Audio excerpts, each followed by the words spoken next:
Okay, so the next thing we're going to deal with is we're missing a clasp. And when we do the clasp, I'm going to try to reuse some of the stuff that we have, but we're still going to create a new part. So we're going to insert a new element. We're going to create a new part studio. And the reason why I'm creating a new part studio in this case is it helps make sure that you have everything sorted. So in here, let's rename this clasp. We have some geometry from the treads that we'd like to use over again. So one thing that we can do is we can do what's called a derived part within another part. So it's sort of like an assembly where you insert a part into an assembly, where you can derive or insert a part into another part. So within this document, we've got the treads. Let's expand that out. And large hole tread, small hole tread shouldn't really matter for what we're doing because I'm going to be getting rid of some of this stuff. So when you insert this stuff, it will come in with a lot of extra stuff, a lot of those extra sketches, and we just want to actually bring in that one tread piece. So let's just do that, and we'll say okay. I'm trying to figure out why it's not showing up here. Aha. So it was hiding. So you saw when I was trying to insert it, it wasn't showing anything, and that is because it's, I bet you any money if we come back into the tread side here, that it is hidden, and you can see that it is hidden. So when you're doing an insert and things aren't going the way you think it should, just kind of plunk around a little bit, because the whole reason why it wasn't showing up when I did that insert was mainly because it was hidden in the other document. And hit the P key to get rid of all the planes. And then we're gonna hit the F key to zoom right in. Now there's a bunch of stuff in here. I want to split this in half, and then I want to get rid of all these holes. There's a couple ways you can get rid of all the holes. One is that you can do a delete face, or move face would be okay, but not the best. You can do delete face and you can grab everything. And that can take a lot of time. In this case, I think one of the easiest things we can do is that we're going to click on that face. We're going to make a sketch. And we're going to grab this outside outline. So we're going to click on that, and then we're going to do something that I like using once in a while. It's called use, and this will convert some of those entities. So it said it cannot project the selected entities onto the sketch, and that I can understand because it has some holes in it that it didn't recognize right away. So what we're going to do is we're going to hit that use again, but we're going to have to select these lines individually. And as soon as we select them, you'll notice that a black line will pop up. And it's creating sketch lines based off of that geometry. So we don't have to draw all this stuff out again. We can just grab the stuff that we actually want to use. There we go. Now what I want to do is I want to take that whole area. And you can see that if I do an F, yes, it's going to use the whole area, and we want to join it. So we want to add it to this. We want to go the opposite direction so it fills in the holes that we had. Now we can try to do blind and guess what the depth is on this, but there are a few other options. Is that you can do symmetric, up to next, up to face, up to part, or up to vertex. Up to face might work here. Let's just try this. We'll click on that face. And it did. So you can see that it's going to come up and close everything off and join. So let's just say okay. And it closes off that geometry. So now we got like a little block that we can work with. Let's bring up the front and right planes. So the front plane is not the one I wanted because we want to split this in half. And we want two little bits here that'll lock together. And what we can do is we can use what's called a split command. So we're going to hit split. Now parts are surfaces to split. We want this part to be split. Entity to split with. Now you can use surfaces or faces. In this case, I'm using a plane. And if you're using surfaces and stuff, it'll ask you if you want to keep the tools. You generally want to do that if you want the part around, but if you're only using that plane or that face to cut, then you can have it so that it deletes and you don't have to worry about it. So now we've done that, let's just hide this plane. And you notice down here that we have two parts now. And one of the parts, let's hollow out. Aha. So this is something that I should have done before I did the split. So we've done that derived, and we did the split. But when I'm making this latch, this is a perfect example of deleting a face. because I can't really, well, I guess I could create a sketch that covers over that one face, but then I lose some of the fillets that I have. In this circumstance, I'd be willing to bet that it won't take much to close that guy off, just like that. And you can see how that'll close off that face. So let's just go to the other side and do the same thing. We've got everything there, so we do this. Perfect. Now we can come down. Okay, so now that we have this, we want one part to be hollow. So let's grab that face. Let's create a sketch. And I'm going to use the offset command. So some new ones here for you guys. We're going to select on that face. Now you can select edges, but I selected the face so I can get all those edges in one hit instead of having to select them one at a time. And we want to come in that in a little bit here. So let's just go in 1 millimeter. And I'm going to extrude that out, and we're going to make it cut, or we want to remove.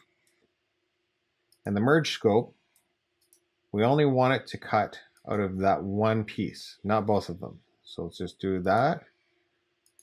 And now we've got one hollow body that we can use for the actual the clip itself. Next thing we're going to do is we want to add the actual tab, the clip tab. So let's select that face. We're going to sketch on that one. And again, one thing I want to see if I can do this. Yeah, that's not going to offset the way I'd hope it would be, but so we're going to do an offset. Now you want one piece to slip into the other. We're going to have a couple of tines come in. And the way I'm going to do that is I'm going to do an offset, just a small 0.3 millimeters, I'm thinking is what I used on the last one to work out well. So let's swap it the other way.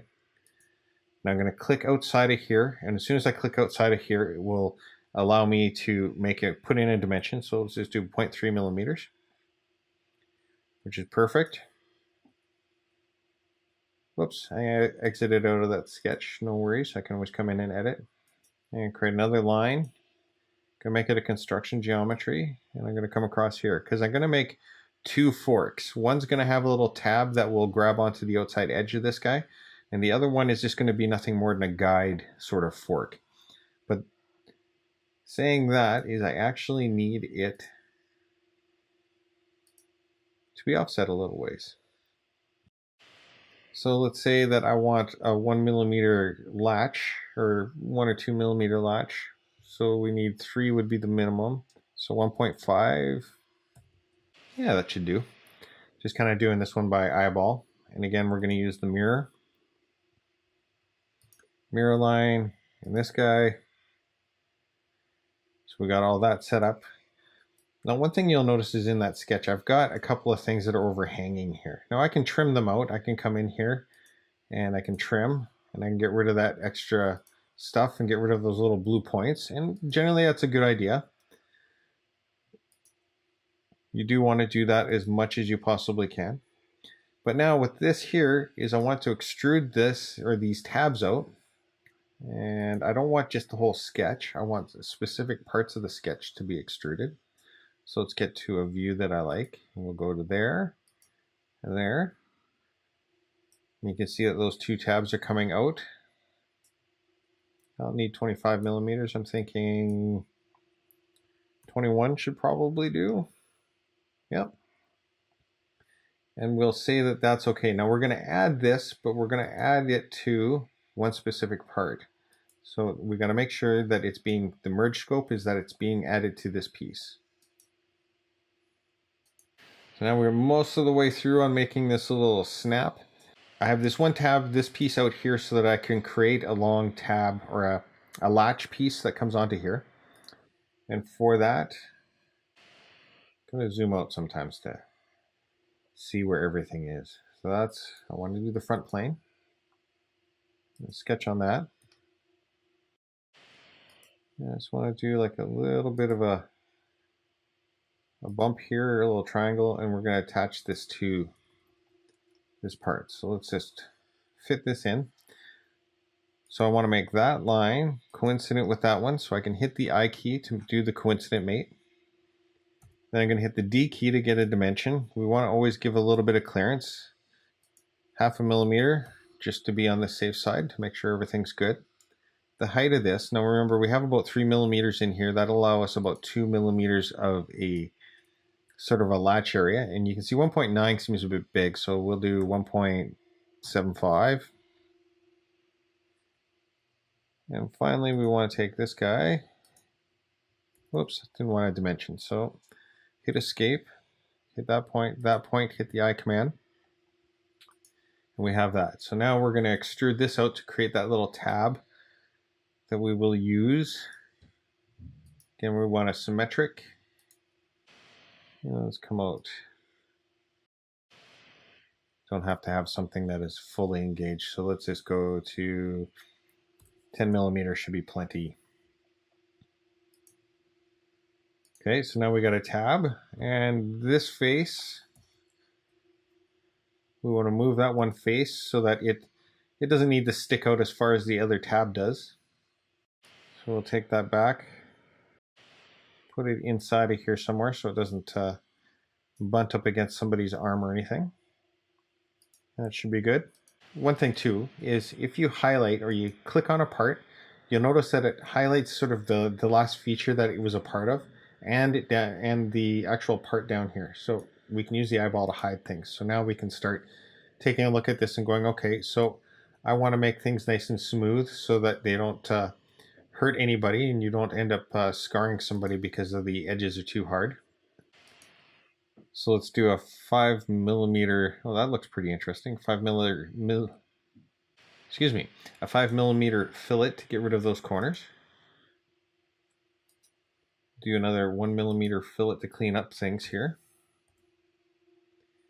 We'll grab, say, that face. You can see when I grab that last edge, all the fillets kind of failed to work. So that's fine. We just won't use that one. Got those two in there. That should be pretty good. And we will come in here. No, we don't need that. That'll be fine. So now what we have here is a latch that we can use. This one will press into each, two pieces will press into each other, and then it'll click because this tab is capable of being bent. So let's come into the belt. Let's add those two pieces. So we have the clasp.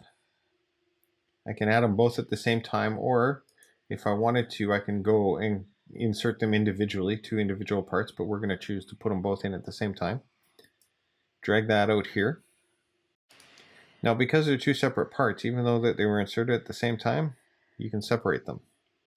Now, this guy, what we'll do is we'll place him over on this end with a couple of those link arms, and this guy over on this end with a couple of link arms. So that being said, is we need to grab that link. We're going to do a Control C and Control V, Control V. We'll insert 4 of them, and let's just start putting them together.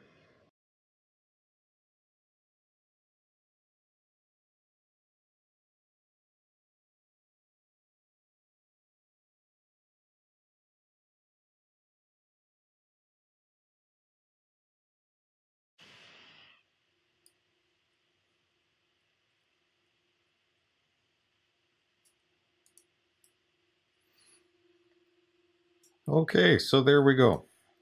We've got all that set up, and we can come in, and again, one of my favorite features is replicate. We're going to replicate that screw, and we're going to plunk it down into these guys here.